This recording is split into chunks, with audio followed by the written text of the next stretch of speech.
Good morning, all. This is not going to be a card making video. I was out having to run some errands today, and I stopped in at Walmart to get some things. And I toured what was a very pitifully small paper crafting section. But I found this trimmer. It's the Westcott Carbo Titanium. It's the wide base. And it was only $19.97. And I've been struggling with my trimmer. I've already opened it, but I haven't cut anything with it yet. I want to try it on here. I have been using this Fiskars trimmer, and I love it. I love that it has the 1/4 inch marks. I love that it opens up, and it has the extension. And you can see the marks all the way across to the 7 inch, from the 6 to the 7.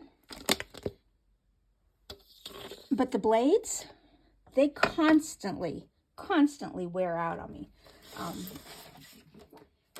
So I thought, well, maybe this one, having this titanium blade that they call it, would work better. It has a nice metal plate top, which I like compared to the plastic. It also extends out. However, you see it goes from the 7 inch to the 8 inch, and it seems to be missing some marks. And I saw some reviews online that people didn't like that they couldn't see the whole thing. But I got out my ruler and measured. I get not my centimeter side, I want my inch side. And it is exactly 1 inch. And so I made these little tiny marks. The mark right there makes it 7.5, and then this tiny mark I put on makes it 7 3/4. So I can see exactly where those marks are. So that's not going to be a big deal. One thing I'm finding that is different is this opens from the other side, whereas this one opens this way. A little adjustment, but nothing to write home about. But over here, it cuts not underneath this ruler like this one does. So that'll be some adjustment also. But there's no markings over here. If you can see that. There's no 1/8 inch, 1/4 inch. And I usually make my 1/4 inch cuts using this one, because I can move this over just a 1/4 inch and it'll cut right down the middle. This one doesn't appear to do that.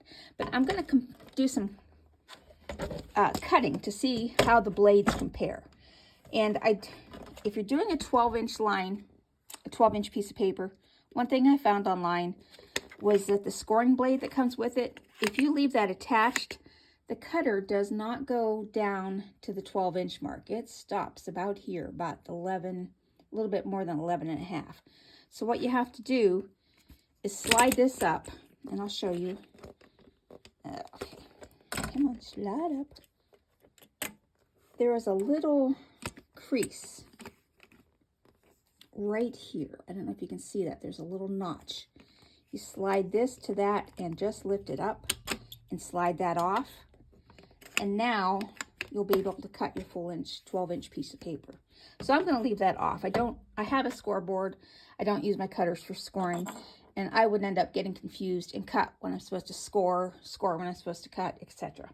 But I'm going to put it through the paces, cutting some papers that I normally cut. Now, this is just my regular decorative cardstock, and I'm just going to cut, to be fair, I'll cut a 1 inch strip. And with this, even with a brand new blade in, it still gives me a very rough edge. I don't know if you can see, but the paper seems to have splintered. And I usually have to take, where is it? I have one of the fingernail blades. I don't have my usual one, but I'll use this one. And I have to run it across there to get it smooth again. So let's see how this one cuts 1 inch. I think I'm going to have to go the other direction. So this is going to be a little awkward. So put that down. Yeah, the whole thing's a little awkward at first.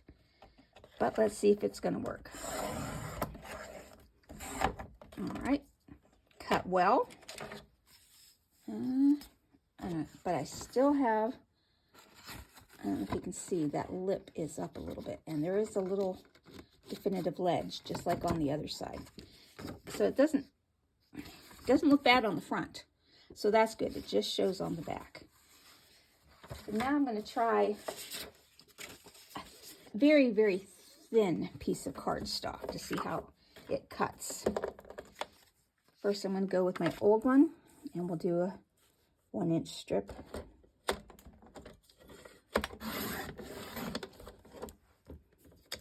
Cut like I thought it would. Now, I'm going to see if I can just cut a strip here and see if I can get it. See how wide that will be if I cut it to there. It's a little awkward getting this past. I don't know if you can see. I'm trying to get this cutting blade to go past that notch where it wants to pop out. So this may not have been a good investment.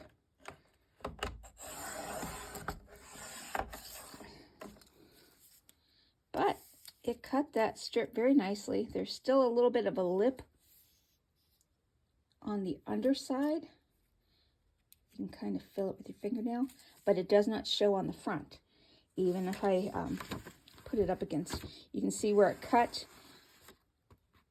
on the Fiskars, and it's kind of a frayed edge, whereas this side is nice and smooth. So, okay, I'm liking that.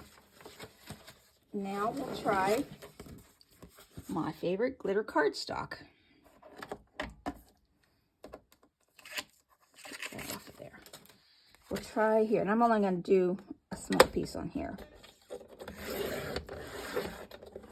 Had to do a little pressure, and you really can't see it on this because of the glitter. There's only a very slight frayed edge here. Let's try another thin strip on here. Maybe if I leave the cutter at the top of the board instead of the bottom.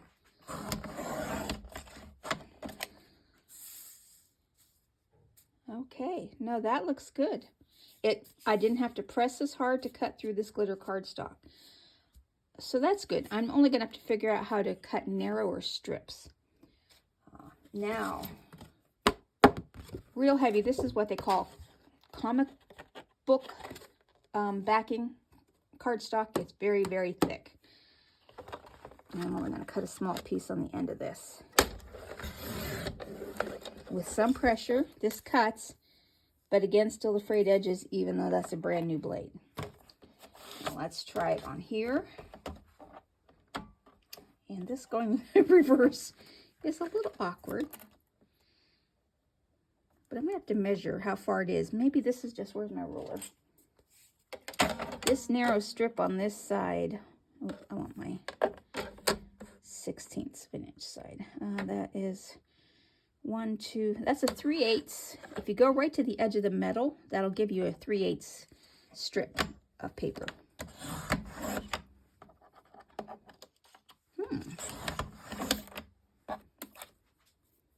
That didn't do well at all. Let me try that again. Maybe I didn't hold it down.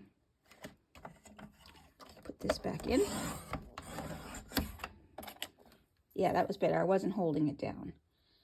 See, where I wasn't holding it down, it tore it. Let's see if I can get you to see that. Where's my black? You can see it had a little tear on it, so it wasn't even. But when I held the pressure down, it came out nice and smooth. No signs of tearing. Okay, I see pros and cons in both. I'm going to have to play around with it a little bit more, see how long the blade lasts.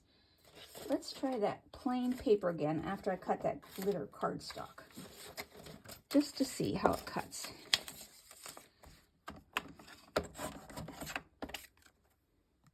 Cut fine. That was just because I didn't put it in the center.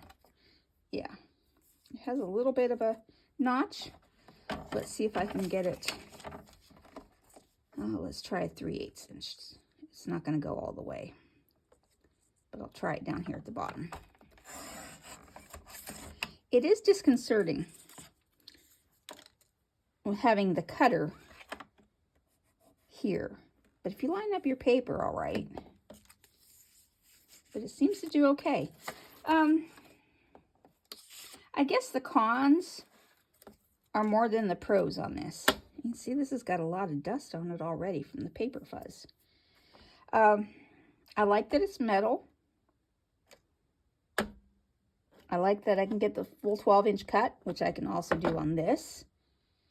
I'm not liking this side of the machine, and I think this will just take some getting used to and as to where to hold it down. But see, this has a nice little flap that I can put my fingers on and hold pressure when I cut, whereas this doesn't really. I suppose I could put my fingers on the top, but then you can't because of that.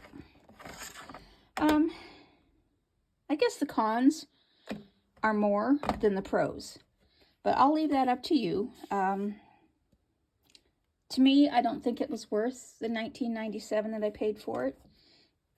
If it was an $8 cheapy one that I was going to take somewhere, that would be fine. But if the blade is better, and see, I'm not liking it. You see, it's stuck right here. It's stuck in the notch, so I would need to, if I put something there to keep it from going to the notch, then you can't cut down the full 12 inches. So I don't like that. I guess you have to push. Yeah, if you push first and then go up, then it doesn't get stuck. But if you're just trying to push, it gets stuck. So push down and up. I'll leave that up to you, but to me, this is a big no. Westcott, it says 8 times longer lasting. It's a heavy duty, thick cardstock plastic photos. Carbon titanium blades are 8 times harder than steel. Spring loaded blade system for cleaner, straighter cuts. Swing out ruler, yeah. Says it cuts up to 10 sheets of 20-pound paper. Well, let's see. I have a stack of my junk scrap paper here. 1, 2, 3, 4, 5, 6, 7, 8, 9, 10. Oh, can do that again if I wanted to. All right, let's cut it in half. So this is 8.5 by 11, so 5.5 inches would be the 1/2 inch mark. Let's see how it cuts. Get it past that. Oh, I'm not liking that very well.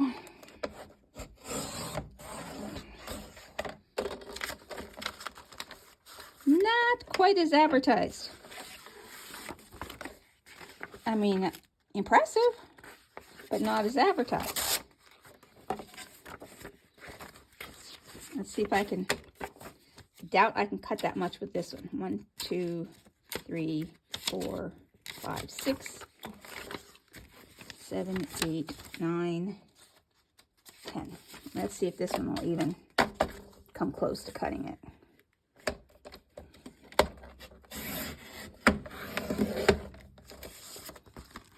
No. Definitely not worth the money. So if you see this in Walmart, if it's on clearance for only a couple bucks, well, then go for it. Otherwise, I recommend bypassing it. Unless somebody knows a secret out there that I don't, and I will play with it a little bit more. Give it a few weeks trial. It might be good for scrapbooking night when there's several of us cutting at once and you just needed a quick cut that was at the 5-inch mark or the 7-inch mark. That is one thing I like about this, because I make 5x7 cards. You can see the 7-inch mark here without having to open the handle, whereas the Fiskars only goes to 6 inches and you have to open the handle to get to 7. So one of these days I'm afraid I'm going to break this handle because I don't have room to store it. Handle open. So okay, that's it for tonight.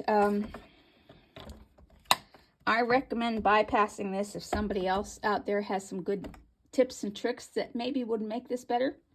Otherwise, skip it. That's it. Have a great rest of your day.